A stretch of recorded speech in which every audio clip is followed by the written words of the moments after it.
მისი ახლანდელი ფიქრები თქვენზე, ნახოთ რას ფიქრობს.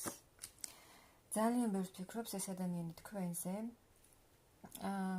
ეს ადამიანი ფიქრობს იმაზე, რომ თქვენთან ურთიერთობაში ეს ადამიანი არ იჩენდა სერიოზულ დამოკიდებულებას, ანუ თქვენთან ურთიერთობაში სერიოზულ ნაბიჯებს არ დგამდა და მხოლოდ უყურებდა ამ ურთიერთობას ისე, როგორც თვითონ რა სურდა ამ ურთიერთობაში, მხოლოდ იმაზე იყო ორიენტირებული, თვითონ მიიღო ამ ურთიერთობაში ის, რაც მას სურდა და პასუხისმგებლობის აღება არ უნდოდა თქვენზე, არ უნდოდა პასუხისმგებლობის აღება ამ ურთიერთობაზე და ახლა ეს ადამიანი ამაზე ძალიან ბევრს ფიქრობს.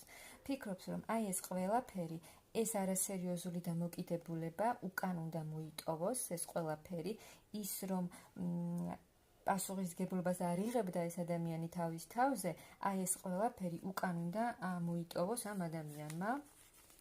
ნახოთ კიდევ რას ფიქრობს, აი მისთვის ხართ მნიშვნელოვანი ქალი, ძალიან დიდი გრძნობა აქვს ამ ადამიანს თქვენს მიმართ და ის ფაქტი, რომ აი ეს ადამიანი მიუხედავად იმისა, რომ თქვენს მიმართ ძალიან დიდი გრძნობა აქვს, ამ ყველაფრის მიუხედავად თქვენს მიმართ თქვენზე პასუხისმგებლობას არ იღებდა და ახლა მისი საყვარელი ქალი მის მიმართ არის ცივად განწყობილი, ცივ ენერგიებშია.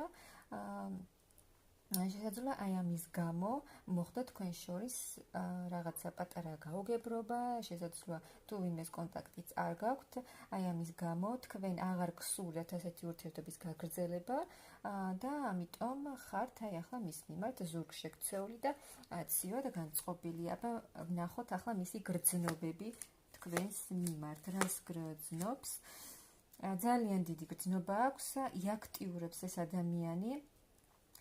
იმოქმედებს აუცილებლად, უნდა ამ ადამიანს თქვენთან ყოფნა, უნდა თქვენზე ზრუნვა, რომ აიღოს პასუხისმგებლობა უკვე თქვენზე და ამ ურთიერთობაზე და აი ამ თავის საყვარელ ქალს, რომელიც მის მიმართ ახლა დამსახურებულად არის ნაწყენი და ცივად განწყობილი, დაანახოს თავისი ძალიან დიდი გრძნობა, მისი სითბო და მისი სიყვარული. აი მისთვის ხართ ძალიან მნიშვნელოვანი ქალი, ძალიან საყვარელი და ძვირფასი ქალი და აუცილებლად იმოქმედებს, რომ ეს ურთიერთობა წინ წავიდეს და დაგანახებთ თავის დიდ სიყვარულს, თავის სითბოს, რომ გაგრძელდეს ეს ურთიერთობა და წავიდეს წინ და გქონდეთ ბედნიერი მომავალი.